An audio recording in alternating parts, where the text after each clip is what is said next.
Personne n'a crié cette nuit-là, pas parce que rien ne s'est passé, mais parce que tout le monde regardait. Dans ce village isolé, perdu entre deux collines sans importance stratégique, la guerre avait toujours semblé distante, presque abstraite, jusqu'à ce que le silence lui-même devienne un témoin. Longtemps après, les habitants jurèrent qu'ils n'avaient rien vu, rien entendu, rien compris. Pourtant, cette nuit-là, chaque maison était éveillée, chaque regard tendu derrière un rideau entr'ouvert. La question n'est donc pas de savoir si le village savait, mais pourquoi il a choisi de se taire. Avant cette nuit, la vie suivait un rythme réduit à l'essentiel. On se levait tôt, on parlait peu, on évitait les sujets dangereux. L'occupation avait appris aux habitants l'art de la prudence, ne pas poser de questions, ne pas attirer l'attention, ne pas exister plus que nécessaire. Les bottes allemandes sur les pavés faisaient désormais partie du décor sonore, comme le vent ou la pluie. La peur, elle, s'était installée plus profondément, dans les gestes quotidiens, dans les silences prolongés, dans les regards qui se détournaient trop vite. Lorsque les camions sont arrivés cette nuit-là, personne n'a été surpris. Le grondement des moteurs a traversé les murs épais des maisons, réveillant les enfants, interrompant les prières, figeant les mains au-dessus des tables. Les phares ont balayé la place centrale, projetant des ombres déformées sur les façades de pierre. Derrière les volets fermés, des silhouettes immobiles observaient, retenant leur souffle. Les ordres aboyés en allemand ne laissaient aucun doute sur la nature de l'opération, mais aucun cri d'alerte ne s'est élevé. Les soldats sont descendus des camions avec méthode, sans précipitation. Ils savaient exactement où aller. Des portes ont été enfoncées, des noms ont été prononcés, certains avec hésitation, d'autres avec une certitude glaçante. Des hommes ont été tirés hors de leur maison, parfois encore à moitié endormis, parfois déjà conscients de ce qui se jouait. Des femmes ont serré leurs enfants contre elles, priant en silence pour ne pas être remarquées. Personne n'a tenté de s'interposer. Sur la place, l'air était froid et humide. On sentait l'odeur de la terre, mêlée à celle du carburant et de la peur. Les habitants regardaient sans vraiment regarder, cherchant à mémoriser chaque détail tout en espérant l'oublier aussitôt. Certains reconnaissaient les visages alignés sous la lumière crue des phares. Un voisin, un cousin éloigné, un homme croisé la veille encore. D'autres détournèrent les yeux, persuadés que ne pas voir équivalait à ne pas participer. Le temps semblait suspendu. Chaque seconde s'étirait douloureusement, comme si l'attente elle-même faisait partie de la punition. Dans une maison, un enfant demanda à voix basse pourquoi ces hommes étaient en dehors. Aucune réponse ne vint. Ailleurs, une vieille femme serrait son chapelet jusqu'à sentir le sang couler dans sa paume. Le village entier retenait son souffle, partagé entre la peur de ce qui allait arriver et la honte de rester immobile. Quand les coups de feu ont retenti, ils ont été brefs, secs, presque administratifs. Pas de cris, pas de chaos, juste le bruit net des détonations qui résonnaient contre les murs, se propageant dans la nuit comme une onde de choc. Certains habitants ont compté instinctivement, d'autres ont fermé les yeux. Aucun n'a ouvert sa porte. Après les tirs, un silence plus lourd encore s'est abattu sur la place, un silence qui semblait absorber tous les sons, toutes les pensées. Les corps sont restés là quelques instants, assez longtemps pour être vus, assez longtemps pour s'imprimer dans les mémoires. Les soldats ne se sont pas pressés. Ils voulaient que le village comprenne, que chacun sache sans qu'un mot soit échangé. Puis les cadavres ont été emportés, la terre sommairement arrangée, les traces effacées avec une efficacité troublante. Les camions sont repartis comme ils étaient venus, laissant derrière eux une place vide et un village figé. Le matin suivant, le soleil s'est levé comme à son habitude. Les habitants sont sortis de chez eux prudemment, observant la place centrale, comme si elle pouvait encore parler. Il n'y avait rien à voir, rien à commenter. Au café, personne n'a évoqué la nuit précédente. À l'église, les prières étaient plus longues, plus lourdes. Les regards se croisèrent brièvement avant de se détourner. Quelque chose s'était brisé, mais personne ne trouvait les mots pour le nommer. Dans les jours qui ont suivi, l'absence de certains hommes est devenue une évidence muette. On parlait de départ, de transfert, de malchance. Les enfants posèrent des questions auxquelles on répondait par des silences ou des phrases incomplètes. Officiellement, personne ne savait. Officieusement, tout le monde se souvenait. Le village avait franchi une ligne invisible, celle où le silence cesse d'être une protection pour devenir un fardeau partagé. Les années ont passé, puis la guerre a pris fin. La libération a apporté son lot de célébrations, de drapeaux et de chants. Le village a participé, comme les autres, affichant une joie qui masquait mal une fatigue plus profonde. Certains noms manquaient toujours, mais on évitait d'en parler. Les registres étaient flous, les souvenirs sélectifs. Il était plus simple de se dire que l'on n'avait rien pu faire, que l'on n'avait rien su. Pourtant, la nuit revenait dans les rêves. Le bruit des moteurs, les ordres hurlés, les coups de feu résonnaient encore dans l'esprit de ceux qui avaient regardé derrière leurs volets clos. La mémoire collective avait choisi l'oubli, mais les consciences individuelles, elles, refusaient de se taire complètement. Le village continuait d'exister, paisible en apparence, mais marqué à jamais par cette nuit où tout le monde savait. Dans les semaines qui ont suivi, le village a tenté de reprendre une forme de normalité. Les marchés se sont rouverts timidement, les cloches de l'église ont recommencé à sonner aux heures habituelles et les conversations, lorsqu'elles existaient encore, portèrent sur la météo ou les récoltes. Pourtant, sous cette surface ordinaire, quelque chose résistait, comme une vibration sourde que personne ne parvenait à faire taire. Chaque habitant savait que cette nuit-là n'était pas un simple épisode de la guerre, mais un point de rupture invisible. Les absents continuaient d'occuper l'espace. Leurs maisons restaient fermées, leurs jardins à l'abandon. Personne ne proposait de s'en occuper. On passait devant en accélérant le pas, comme si s'attarder pouvait réveiller des souvenirs trop dangereux. Les enfants, eux, remarquèrent ces vides et posèrent des questions naïves.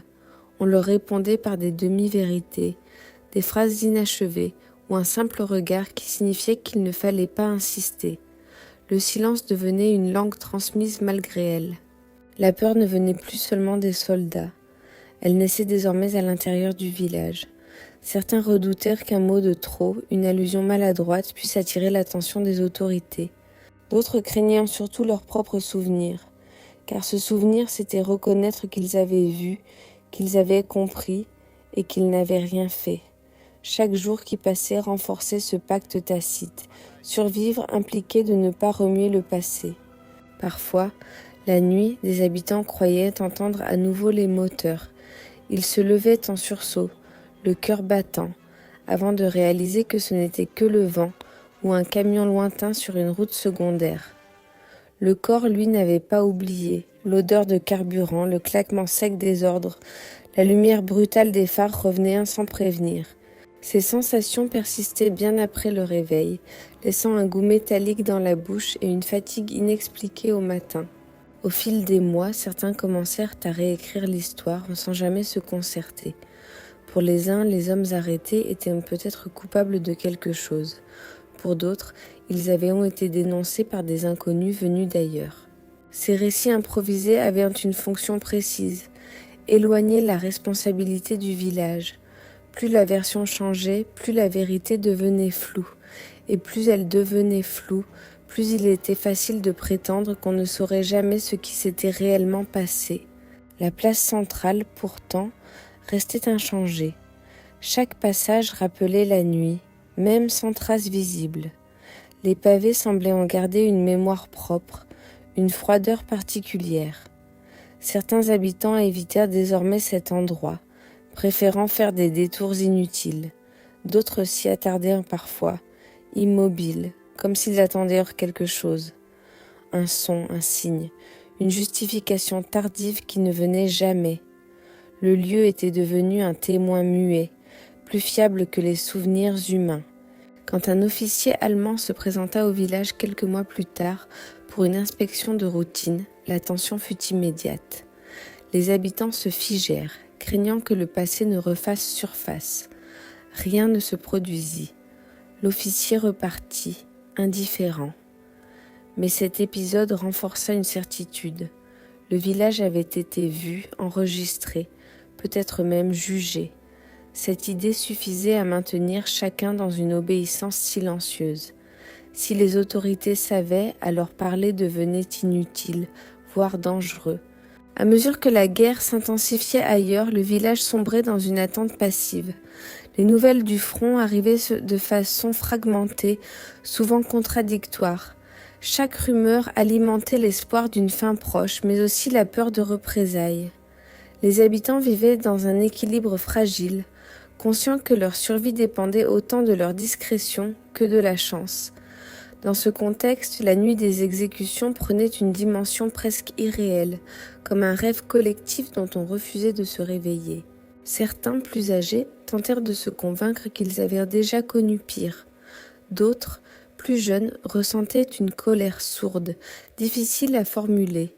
Ils n'osaient mais pas accuser les soldats, ni les autorités, ni même leurs voisins. La colère restait suspendue, sensible claire. Elle se transformait peu à peu en une lassitude profonde, un épuisement moral qui rendait toute action impensable. L'immobilité devenait la norme. Lorsque la libération approcha, le village se trouva confronté à une nouvelle angoisse. Et si l'on posait des questions? Et si quelqu'un demandait ce qui s'était passé cette nuit-là? Certains commencèrent à préparer des réponses vagues, d'autres décidèrent de ne rien dire du tout. La stratégie n'était pas coordonnée, mais elle allait dans le même sens. Minimiser, diluer, oublier, car reconnaître la vérité signifiait aussi accepter le regard des autres, et peut-être leur jugement. Après la guerre, lorsque les premières commissions passèrent dans la région, le village traversa cette période sans incident, aucun témoignage précis, aucune accusation formelle. Officiellement, il ne s'était rien passé d'exceptionnel. Cette absence de faits consignés fut vécue comme un soulagement, mais aussi comme une condamnation définitive. L'histoire, semblait-il, avait refermé le dossier. Restait alors une question que personne n'osait formuler à voix haute. Si personne ne parlait, qui porterait la mémoire de cette nuit et pour combien de temps? Avec le temps, la guerre devint un souvenir officiel, encadré par des dates, des commémorations et des discours. Le village s'inséra sans difficulté dans ce récit collectif. On parla de résistance passive, de survie, de circonstances imposées. Les habitants apprirent à utiliser les mots justes, ceux qui expliquaient sans accuser, qui évoquaient sans préciser. Pourtant, derrière cette façade maîtrisée, la nuit demeurait intacte, figée dans une zone que ni les archives ni les cérémonies ne parvenaient à atteindre. Les enfants nés après la guerre grandirent dans un environnement apparemment paisible. Les maisons furent rénovées, les champs de nouveau cultivés, la place centrale réintégra la vie quotidienne. Mais certaines absences persistaient, invisibles pour les étrangers, évidentes pour ceux qui savaient.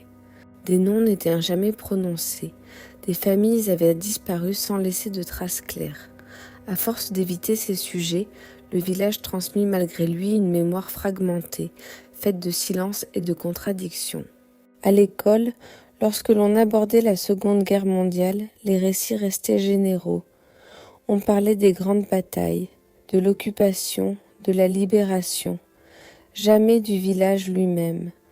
Les enseignants, parfois originaires d'ailleurs, ne posaient pas de questions. Ceux qui avaient grandi sur place apprirent très tôt à distinguer ce qui pouvait être dit de ce qui devait rester enfoui. Cette frontière implicite structura les relations, renforçant une loyauté silencieuse envers le passé tel qu'il avait été dissimulé. Certains anciens, avec l'âge, semblaient pourtant fragilisés par le poids de ce qu'ils avaient vu. Leurs récits devenaient confus, parfois contradictoires. Ils parlaient de camions sans raison, de bruit la nuit, de visages aperçus puis oubliés. Lorsqu'on tentait de les interroger davantage, ils se refermirent brusquement, comme s'ils avaient déjà prononcé une phrase de trop. La mémoire individuelle menaçait de fissurer l'accord collectif, mais sans jamais aller jusqu'à la rupture. Les sensations revenaient par fragments. Une odeur de gasoil suffisait à provoquer un malaise. Le claquement d'une portière trop sèche rappelait les ordres hurlés. La nuit, le moindre faisceau de lumière traversant une fenêtre pouvait réveiller des images enfouies depuis des décennies. Ces réactions étaient rarement exprimées. Elles se vivaient en silence, dans l'intimité, renforçant l'idée que chacun portait seul une part de cette nuit, sans pouvoir la partager. Dans les années qui suivirent, quelques historiens locaux tentèrent de reconstituer les événements de l'occupation dans la région. Le village apparaissait à peine dans leurs travaux. Trop peu de documents, trop peu de témoignages fiables. Lorsqu'ils interrogèrent les habitants, les réponses restaient vagues, parfois évasives. On évoquait une période confuse, des souvenirs imprécis. L'absence d'éléments concrets finissait par décourager toute enquête approfondie. Pourtant, certaines incohérences persistaient. Des registres mentionnaient des hommes disparus sans justification. Des dates ne correspondaient pas. Des rumeurs circulaient à voix basse lors des enterrements ou des réunions familiales. Ces murmures ne visaient pas à révéler la vérité, mais à soulager une tension accumulée. Dire un fragment, même déformé, permettait de respirer un instant, avant de replonger dans le silence imposé. À mesure que les témoins directs disparaissaient, le village sembla se libérer légèrement. Les nouveaux habitants, attirés par le calme et le charme rural, ignoraient tout de l'histoire locale. Ils posaient parfois des questions naïves, auxquelles on répondait par des anecdotes anodines. Le passé devenait un décor flou, vidé de sa charge émotionnelle. Pourtant, ceux qui avaient vécu la nuit savaient que cette légèreté apparente reposait sur une dissimulation fragile. Un jour, lors de travaux près de la place centrale, des ouvriers mirent au jour des objets anciens, des fragments de tissu, une boucle de ceinture, des douilles oxydées. L'incident fut rapidement classé. Les objets disparurent, officiellement transférés pour analyse. Officieusement, personne ne sut ce qu'ils étaient devenus. L'épisode raviva brièvement les tensions, puis le quotidien reprit ses droits. Comme toujours, le village préféra ne pas approfondir. Ce choix répété de ne pas savoir finit par façonner une identité collective. Le village se percevait comme discret, réservé, étranger au conflit. Cette image, entretenue au fil des générations, servait de protection symbolique. Mais elle masquait une réalité plus complexe, celle d'une communauté qui avait appris, très tôt, que la survie pouvait exiger le renoncement à la vérité, une leçon transmise sans être formulée, mais intégrée profondément. Car au fond, la question n'avait jamais disparu. Elle s'était simplement transformée. Ce n'était plus seulement « que s'est-il passé cette nuit-là ?» mais « qu'avons-nous fait de ce que nous avons vu ?» Tant que cette question restait sans réponse, le village continuait d'avancer, paisible en apparence, mais traversé par une faille invisible. Une faille prête à s'ouvrir à nouveau, au moindre détail, au moindre document, au moindre mot de trop. Les décennies passèrent, emportant avec elles les derniers témoins directs. Le village entra dans une nouvelle phase de son existence, plus calme, presque ordinaire. Les maisons changèrent de propriétaires, les générations se succédèrent et la nuit de l'occupation sembla glisser lentement vers une abstraction historique. Pourtant, cette disparition des témoins ne signifiait pas l'effacement de la mémoire, mais plutôt son déplacement, de la parole vers les structures mêmes de la vie collective. Les habitudes du village portaient encore l'empreinte de cette nuit. Une méfiance instinctive envers les questions trop précises, une tendance à éviter les débats, un rapport particulier à l'autorité. Ces comportements n'étaient jamais expliqués, mais ils se transmettaient comme des réflexes. Les nouveaux venus les interprétaient comme de la réserve ou de la pudeur. Ceux qui étaient nés là y reconnaissaient une manière de se protéger, héritée d'un temps où parler pouvait coûter la vie. La place centrale demeurait un espace ambigu. On y organisait des fêtes, des marchés, des commémorations nationales. Les discours prononcés lors de ces événements évoquaient toujours les valeurs de liberté et de courage, sans jamais entrer dans les détails locaux. Certains habitants écoutaient avec une attention distraite, d'autres ressentaient un malaise diffus. Les mots semblaient flotter au-dessus du sol, incapables de s'ancrer réellement dans ce lieu chargé d'une autre histoire. Dans les familles, la transmission se faisait par allusion. Un regard appuyé, une phrase interrompue, une recommandation de ne pas trop poser de questions. Les enfants comprenaient très tôt qu'il existait un passé qui ne devait pas être exploré. Cette interdiction implicite créait un mélange de curiosité et de crainte. Plus le silence était épais, plus il devenait difficile de le briser, même pour ceux qui n'avaient rien vu eux-mêmes. À l'occasion de certaines dates anniversaires, des tensions réapparaissaient. Des habitants se montraient plus nerveux, plus irritables. D'autres cherchaient à s'éloigner du village, comme pour éviter une atmosphère trop lourde. Ces réactions n'étaient jamais expliquées, mais elles révélaient la persistance d'un traumatisme collectif.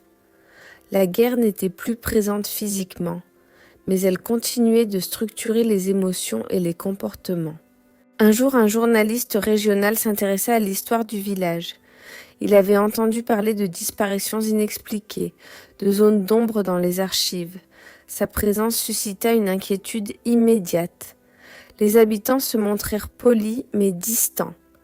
Les réponses furent seules mesurées, souvent imprécises. L'article qui en résulta resta vague, évoquant des mystères non élucidés sans approfondir. Le village avait, une fois de plus, réussi à préserver son silence. Cependant, cette tentative d'enquête eut un effet inattendu. Elle raviva chez certains le besoin de comprendre, voire de transmettre ce qu'ils savaient avant qu'il ne soit trop tard. Des discussions eurent lieu, discrètement, à l'écart des lieux publics. On échangeait des souvenirs fragmentaires, des impressions, des peurs. Ces conversations ne visaient pas à dénoncer, mais à donner un sens à ce qui avait été vécu. Pour la première fois depuis longtemps, le silence semblait légèrement se fissurer. Malgré cela, aucune parole publique ne suivit. Les obstacles étaient trop nombreux. La peur de troubler la paix actuelle, le souci de protéger les familles, l'incertitude quant aux responsabilités réelles. Et surtout, une question revenait sans cesse. À quoi bon parler maintenant ? La justice semblait hors d'atteinte et la reconnaissance officielle incertaine. Le risque de raviver des blessures paraissait plus tangible que l'espoir d'une réparation. La mémoire collective resta donc suspendue entre deux états, ni complètement enfouie, ni véritablement assumée. Cette position intermédiaire permettait au village de fonctionner, mais au prix d'une tension constante. Chacun savait, à un niveau plus ou moins conscient, que le récit officiel ne correspondait pas entièrement à la réalité.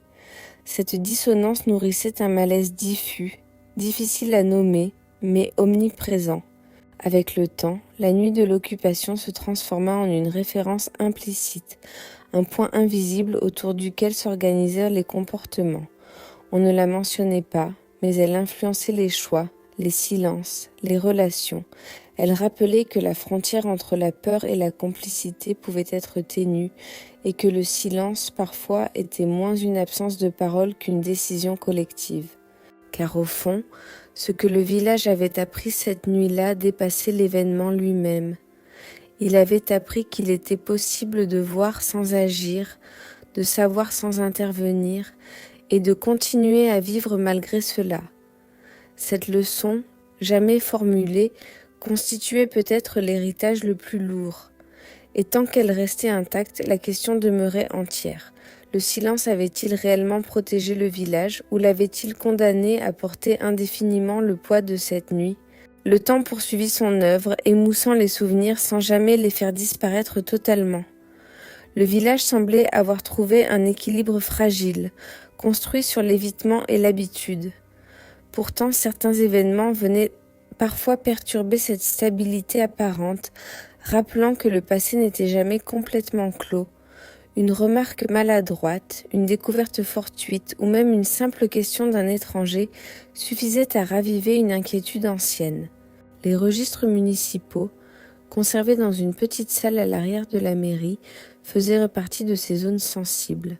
Peu de gens les consultaient, et lorsqu'ils le faisaient, c'était pour des démarches administratives ordinaires. Pourtant, en les parcourant attentivement, on pouvait repérer des irrégularités, des noms rayés, des dates approximatives, des mentions incomplètes. Rien de suffisamment précis pour constituer une preuve, mais assez pour suggérer qu'une partie de l'histoire avait été volontairement simplifiée. Certains habitants savaient exactement pourquoi ces anomalies existaient. Ils se souvenaient des discussions d'après-guerre, des décisions prises dans l'urgence pour éviter des ennuis supplémentaires. À l'époque, ces choix avaient semblé raisonnables, presque nécessaires. Avec le recul, ils prenaient une autre dimension. Ce n'était plus seulement la peur de l'occupant qui avait dicté le silence, mais la volonté de préserver l'image du village et peut-être aussi de se protéger soi-même. Dans les conversations privées, lorsqu'elles avaient lieu, une justification revenait souvent. Personne n'aurait pu changer le cours des événements. Les soldats étaient armés, déterminés, soutenus par un système implacable. Intervenir aurait signifié mourir inutilement. Cette logique, répétée au fil des ans, avait fini par s'imposer comme une évidence. Pourtant, elle évitait soigneusement une autre question, plus dérangeante. Si l'issue était connue, pourquoi avoir regardé ? La nuit de l'occupation n'avait pas seulement révélé la violence de la guerre, elle avait aussi mis en lumière les limites de la solidarité. Les habitants avaient agi en individus isolés, non en communauté. Chacun avait fait le même choix, mais séparément. Ce parallélisme des comportements avait créé l'illusion d'une décision collective, alors qu'il s'agissait surtout d'une accumulation de renoncements individuels. Une réalité difficile à admettre car elle dispersait la responsabilité sans l'abolir. Au fil du temps, cette responsabilité diffuse s'était transformée en une forme de fatigue morale. Les habitants n'éprouvaient plus une culpabilité aiguë, mais une lassitude profonde, comme si le poids du passé avait été intégré à leur identité. Ils vivaient avec, sans vraiment y penser, jusqu'à ce qu'un détail le rappelle brusquement. Dans ces moments-là, le malaise refaisait surface, accompagné d'une question muette. Aurait-on pu faire autrement ? Certains tentèrent de répondre par la religion, d'autres par le fatalisme. Les sermons évoquaient le pardon, la complexité des choix humains, la nécessité de regarder vers l'avenir. Ces discours offraient un apaisement temporaire, mais ne remplaçaient pas une confrontation réelle avec le passé. Car pardonner supposait d'abord de reconnaître, et reconnaître impliquait de rompre le silence, un pas que le village n'avait jamais franchi. Lorsque des descendants des victimes cherchèrent, des années plus tard, des informations sur leurs proches disparus, l'accueil fut empreint de gêne. Les habitants faisaient preuve de compassion, mais leurs réponses restaient limitées. On exprimait des regrets, sans fournir de détails. Cette retenue était présentée comme une marque de respect, mais elle protégeait surtout le récit établi. Les visiteurs repartaient avec plus de questions que de réponses, et le village retrouvait son calme apparent. Cette capacité à absorber les tensions, à les dissoudre dans le quotidien, constituait à la fois une force et une faiblesse. Elle permettait de continuer à vivre ensemble, mais empêchait toute forme de clarification. La nuit restait donc suspendue, ni totalement oubliée, ni pleinement assumée. Elle existait dans les interstices du récit officiel, prête à ressurgir au moindre déséquilibre. Car le silence, en se prolongeant, avait cessé d'être une réaction immédiate à la peur. Il était devenu une habitude, presque une tradition. Une manière d'être au monde, apprise dans un contexte extrême, puis conservée bien au-delà de sa nécessité initiale. Cette transformation posait une question essentielle. À partir de quand le silence n'est-il plus une contrainte, mais un choix ? Et que révèle ce choix sur ceux qui le perpétuent ? Avec les années, le silence du village acquit une forme de légitimité tacite. Il était présenté comme une sagesse, une manière d'éviter les conflits inutiles, de préserver l'harmonie locale. Cette justification, répétée sans être vraiment interrogée, masquait pourtant une réalité plus inconfortable. Le silence était devenu un élément structurant de l'identité collective. On ne se définissait plus seulement par ce que l'on était, mais aussi par ce que l'on ne disait pas. Les rares tentatives de remise en question venaient souvent de l'extérieur. Des chercheurs, des étudiants, parfois des journalistes indépendants s'intéressèrent à ces zones d'ombre de l'occupation. Leur approche était méthodique, distante, mais elle suscitait une méfiance immédiate. Les habitants craignaient moins l'accusation que la précision, car une chronologie exacte, des noms, des lieux clairement établis rendrait le silence impossible à maintenir. Dans les entretiens, les réponses suivaient un schéma récurrent. On parlait d'une période confuse, de rumeurs, de peurs généralisées. On insistait sur l'absence de preuves, sur la difficulté de se souvenir après tant d'années. Cette stratégie n'était pas nécessairement consciente. Elle résultait d'un apprentissage collectif.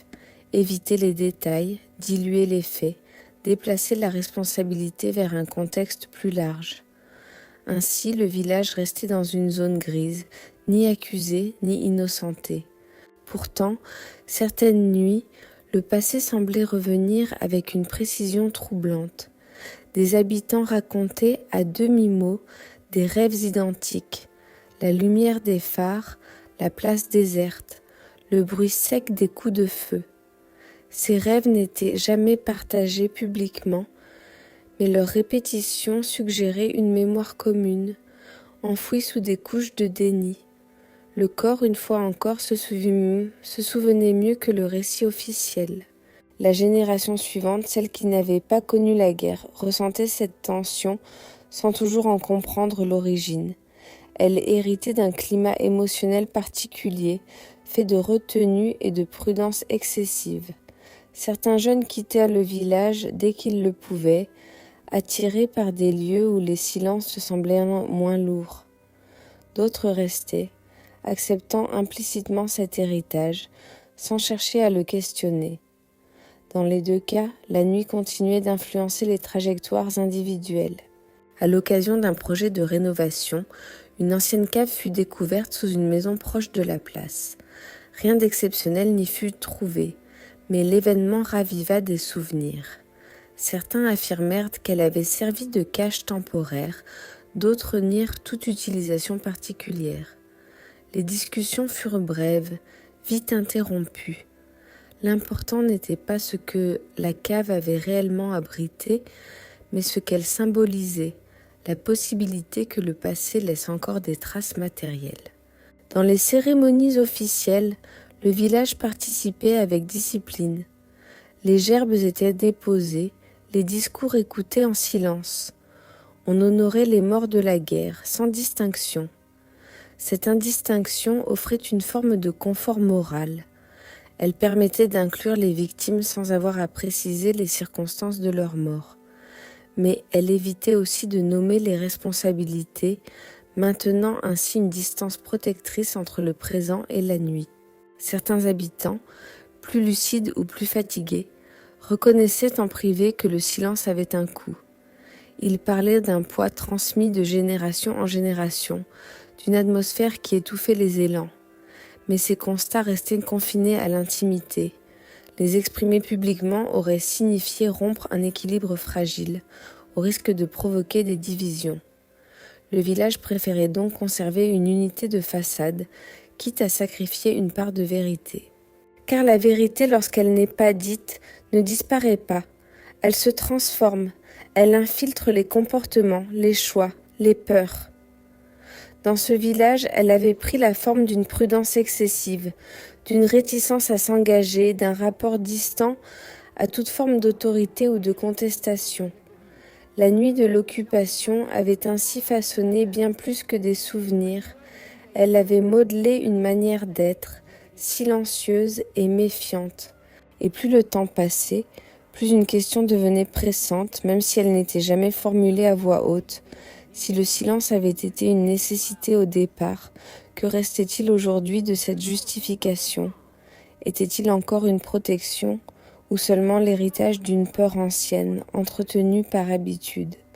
Tant que cette question demeurait sans réponse, le village continuait d'avancer, enfermé dans une tranquillité apparente mais fragile, prête à se fissurer au moindre révélateur. Le révélateur, justement, finit par apparaître sous une forme inattendue. Il ne s'agissait ni d'un témoignage spectaculaire, ni d'une confession publique, mais d'un document oublié, exhumé presque par hasard. Dans un fonds d'archives départementales récemment numérisé, une mention attira l'attention d'un chercheur.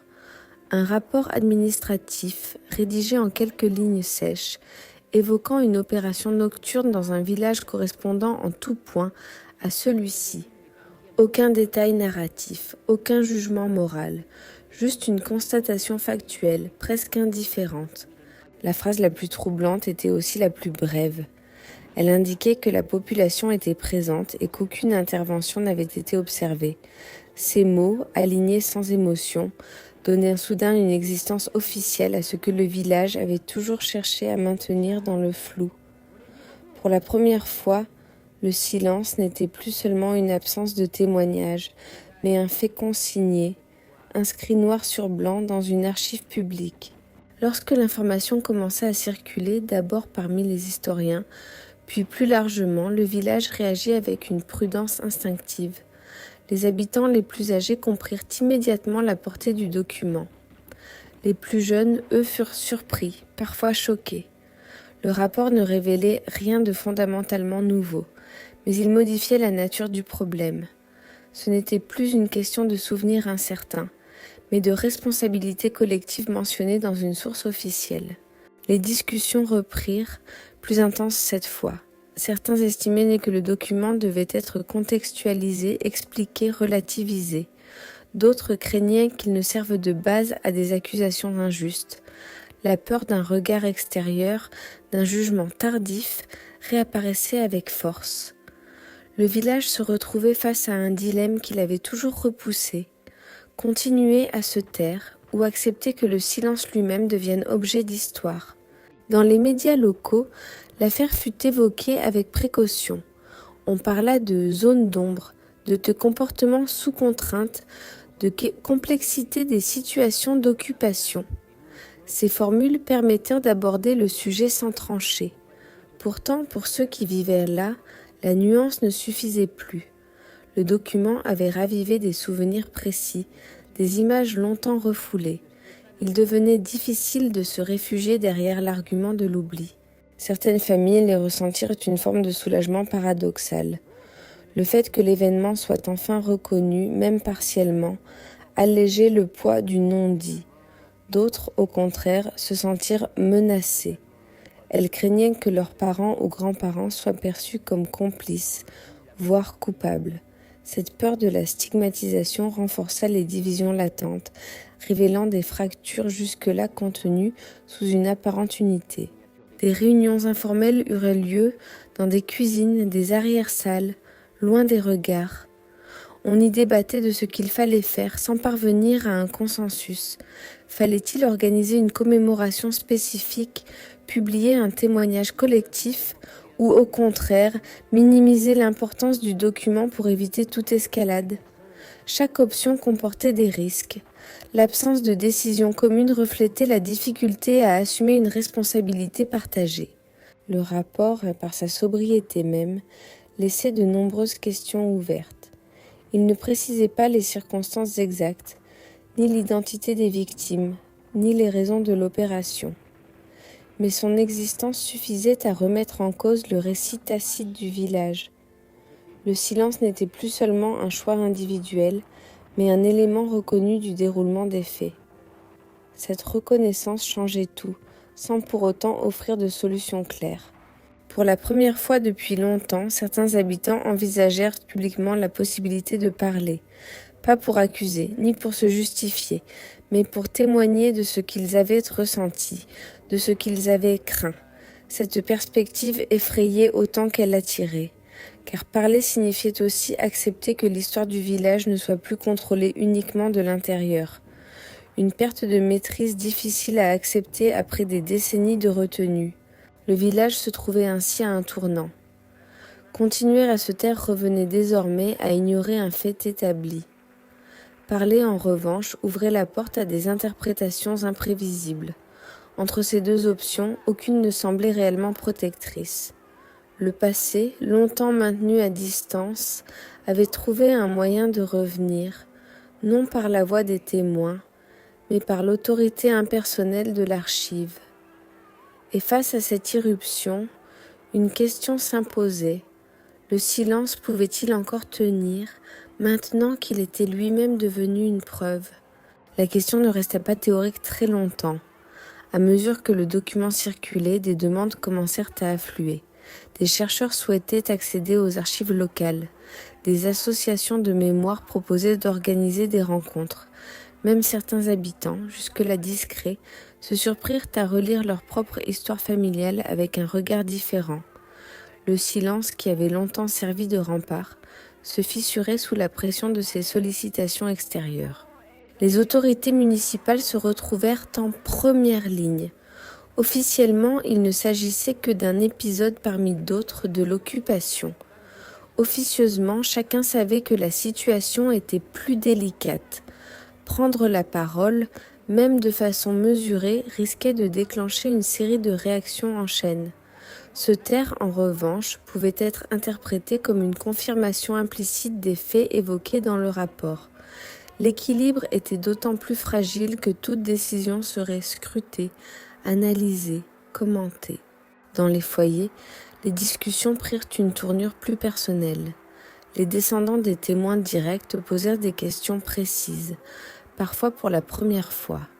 Ils cherchaient à comprendre ce que leurs parents ou grands-parents avaient vu, ce qu'ils avaient ressenti et surtout ce qu'ils avaient choisi de ne pas faire. Ces échanges étaient souvent maladroits, chargés d'émotions. Certains anciens parlaient par fragments, d'autres se muraient dans un mutisme encore plus profond. Le fossé entre les générations se creusait, révélant des incompréhensions anciennes. La place centrale redevint un point de tension. Des rumeurs circulaient sur l'installation possible d'une plaque commémorative. L'idée divisait profondément. Pour certains, elle représentait une reconnaissance nécessaire, un pas vers une forme de réparation symbolique. Pour d'autres, elle risquait de figer le village dans un rôle qu'ils refusèrent d'assumer publiquement. Le débat ne portait pas seulement sur le passé, mais sur l'image future de la communauté.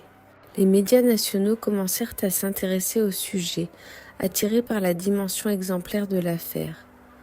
Le village devenait le symbole d'une question plus large, celle de la responsabilité des civils sous l'occupation. Cette exposition nouvelle accentuait le malaise. Les habitants avaient l'impression que leur histoire leur échappait, interprétée par des regards extérieurs, souvent éloignés des réalités de l'époque. Le risque d'une simplification excessive alimentait les réticences à parler. Pourtant, au sein même du village, des voix s'élevaient timidement pour dire que le silence avait atteint ses limites. Elles ne cherchaient pas à condamner, mais à comprendre. Elles soulignaient que reconnaître une inaction ne revenait pas nécessairement à se déclarer coupable, mais à accepter la complexité des choix humains en temps de guerre. Ces arguments trouvaient un écho chez certains, notamment parmi les plus jeunes, moins attachés aux équilibres anciens. Malgré cela, aucune décision collective ne fut prise immédiatement. Le village avançait à petits pas, oscillant entre ouverture et repli. Chaque réunion, chaque discussion semblait révéler autant de divergences que de points communs. Cette indécision reflétait l'ampleur de l'enjeu. Il ne s'agissait pas seulement de parler d'un événement passé, mais de redéfinir le rapport de la communauté à sa propre histoire. Les semaines passèrent, marquées par une tension diffuse. Les habitants guettaient le moindre signe, la moindre annonce officielle. Certains redoutaient une intervention extérieure plus directe, d'autres l'espéraient presque, comme si une contrainte venue d'ailleurs pouvait les libérer de la responsabilité de choisir. Cette attente lourde et inconfortable rappelait étrangement celle vécue des décennies plus tôt, dans une autre nuit, sous une autre forme. Dans ce contexte, le rapport d'archives prenait une dimension presque symbolique. Il ne racontait pas tout, mais il suffisait à empêcher le retour à l'ignorance.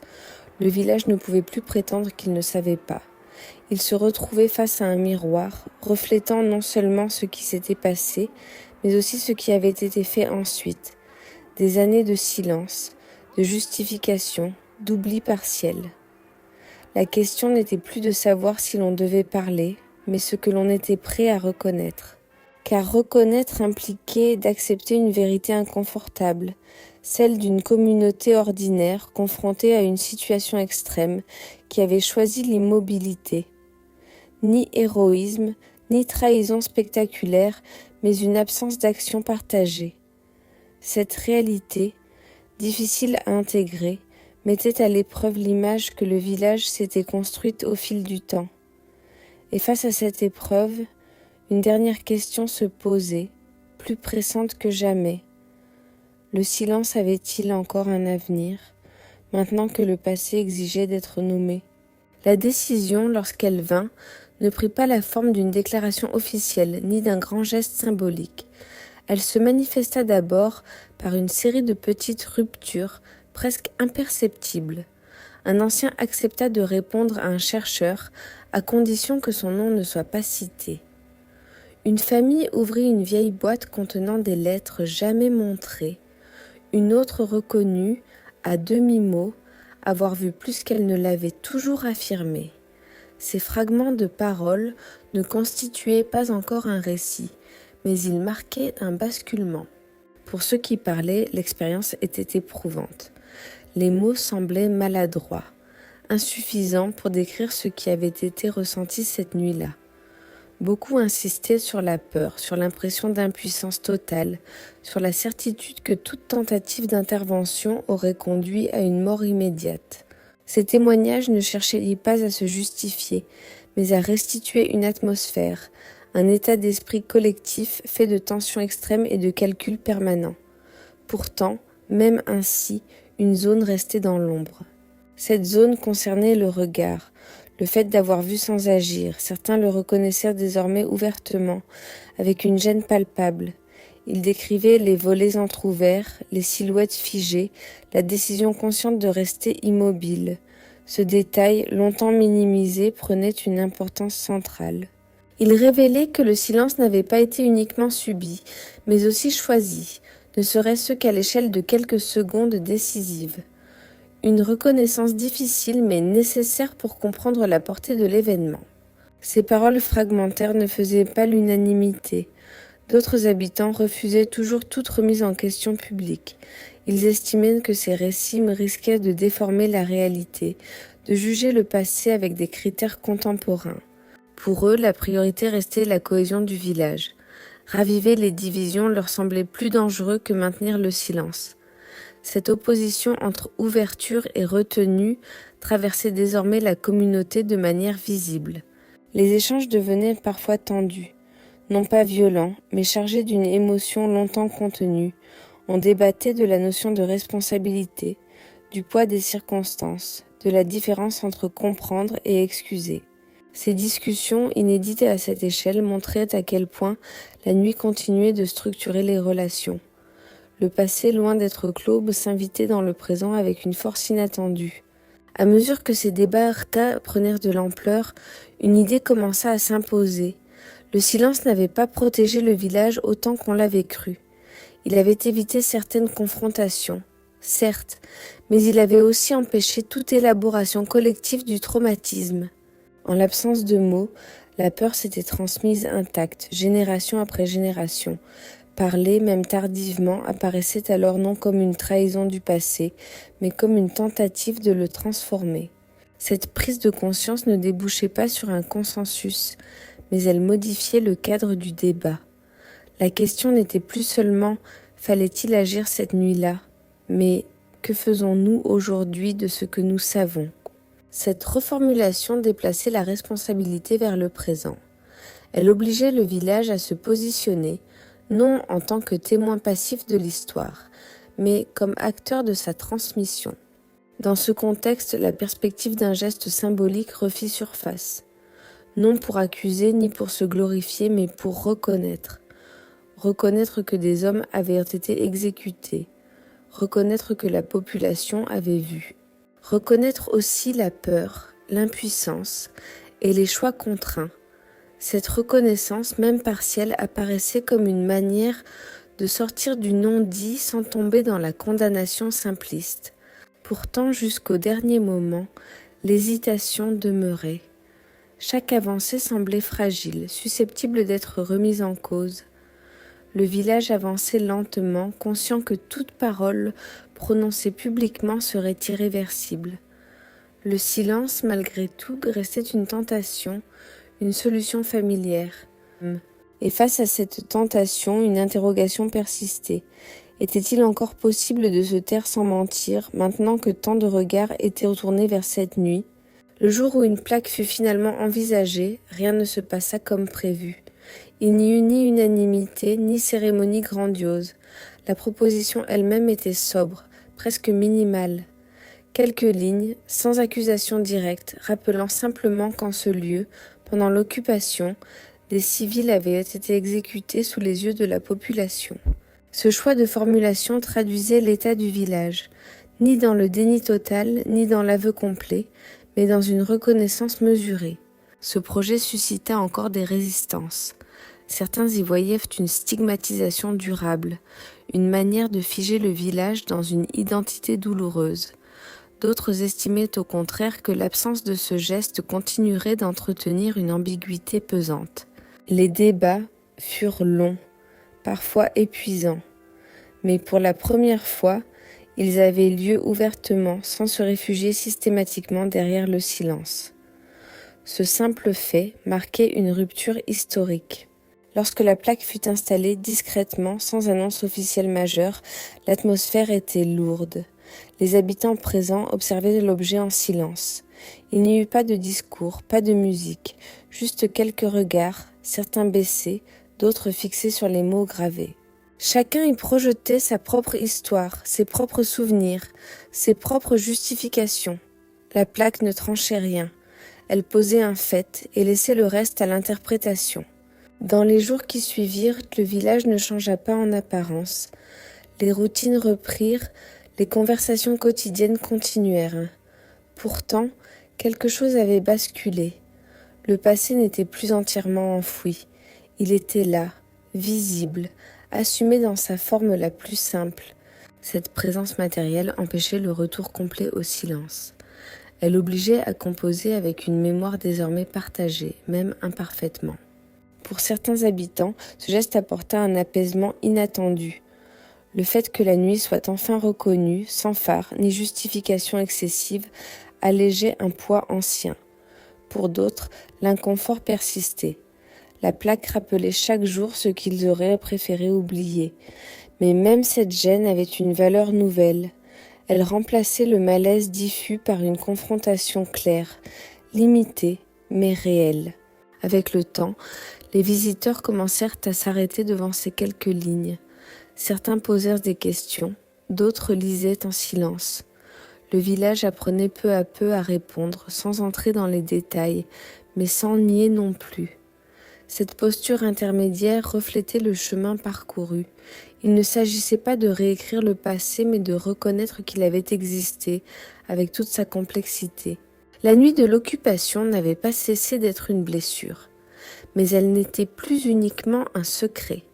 En acceptant de nommer l'essentiel, le village avait modifié la nature de son silence. Celui-ci n'était plus un refus absolu, mais un espace de retenue conscient, choisi différemment. La parole n'avait pas tout réparé, mais elle avait ouvert une possibilité. Car au fond, l'histoire de ce village ne parlait pas seulement de cette nuit-là. Elle posait une question plus large, toujours actuelle. Lorsque des hommes et des femmes ordinaires sont confrontés à l'extrême, que signifie regarder sans agir? Et des décennies plus tard, que faire de cette inaction, une fois la peur disparue? Le village n'apportait pas de réponse définitive. Il offrait simplement un constat, gravé dans la pierre et dans les mémoires. Le silence peut protéger un temps, mais il finit toujours par laisser des traces. Et lorsque tout un village sait, ce n'est pas l'oubli qui décide de l'histoire, mais ce que l'on choisit un jour d'en faire.